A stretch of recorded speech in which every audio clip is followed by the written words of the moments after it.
service sont blancs. Le président du tribunal est blanc. Le procureur de la République est blanc. Le procureur général est blanc. Le directeur de la police est blanc. Le directeur des PTT est blanc. Et puis, tous ceux que l'on juge ici sont noirs. Lorsqu'un blanc a fait une bêtise, on l'envoie à Paris. Le préfet de la Martinique, qui doit passer demain, a dit qu'il fallait 5 ananas. On dit que c'est une insulte raciale. On envoie cette affaire jugée à Paris. L'affaire du plan d'école, on l'envoie à Paris parce que celui qui est l'empoisonneur, il est blanc.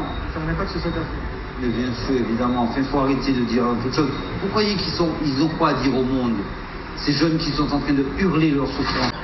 Tous les cadres supérieurs dans la fonction publique, tous les magistrats, tous les commandants de gendarmerie, les chefs départementaux de police, les grands chefs d'entreprise, les chefs en général sont blancs. Ça, c'est clair. Ça envoie un signal difficilement supportable. On vit mieux parce qu'avant cette loi sur la départementalisation, c'était lamentable et pire. Mais on n'a toujours pas la capacité de se faire un destin. Ça veut dire que on n'est toujours pas capable d'avoir un avenir même sur son sol.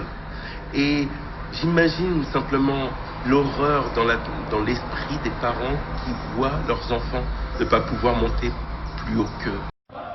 À l'heure où dans le monde entier, le processus de décolonisation s'achève, à la même heure, à la Martinique, un processus tout autre est commencé et va bon train, et c'est un processus de recolonisation. Et oui, Martiniquaises et Martiniquais, le processus est commencé.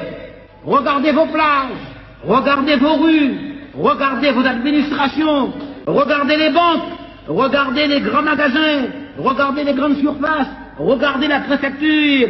Parfois, c'est en vain que vous chercherez une tache de couleur, une tache sombre dans le paysage. Tout est blanc. Tout est blanc. Il ne s'agit pas de racisme.